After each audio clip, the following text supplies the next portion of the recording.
Watching Eyewitness News, we are live tonight at 10. We begin with two former detectives at a local sheriff's office now indicted on multiple charges. I'm Erica Bryant. I'm Scott Wickersham. The Rowan County Sheriff says the two detectives turned themselves in after a nearly year-long investigation. Channel 9's Jonathan Lowe is live tonight outside the Rowan County Sheriff's Office. And Jonathan, in the past hour, you say a second suspect turned himself in there. Well, the sheriff says the alleged actions by those former detectives were discovered by a supervisor here at the sheriff's office and not through an outside complaint.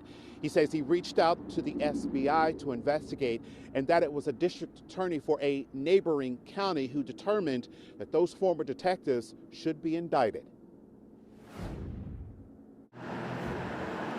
Salisbury locals say chatter about controversy within the Rowan County Sheriff's Office has been swirling in recent weeks and months. There's a lot on social media, but a lot of it is subterfuge and I feel like it's not the whole truth. Do you think it's rumors? Do you think it's because we're in an election year, or do you think there's something to what you've been reading? I think it's all of the above. Rowan County Sheriff Travis Allen confirmed Tuesday two of his former detectives, Christopher Greer and Jeremy Thomason, have been indicted by a grand jury on charges of larceny by an employee and obstruction of justice. I think they're good people.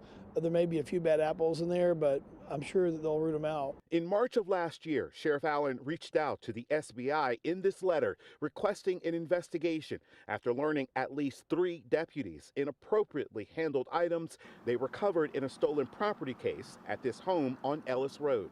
If somebody's taking goods that have been seized from somebody through whatever it means, that's completely bad and obviously should be prosecuted. The sheriff says after preliminary findings from an internal investigation, Greer and Thomason were immediately fired back in March. I think that everyone has the same concerns, and that's the safety of the community. Though the sheriff says he strives to be transparent and ensure his deputies are operating legally, some residents are still skeptical. How far back are we going to be transparent with this from this day forward?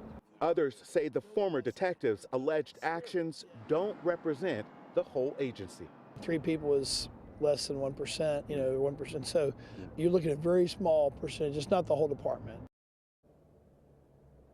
Now, the sheriff says they also determined that the former detectives' inappropriate handling of that stolen property case on Ellis Road was an isolated incident. We understand also that those items have been fully accounted for.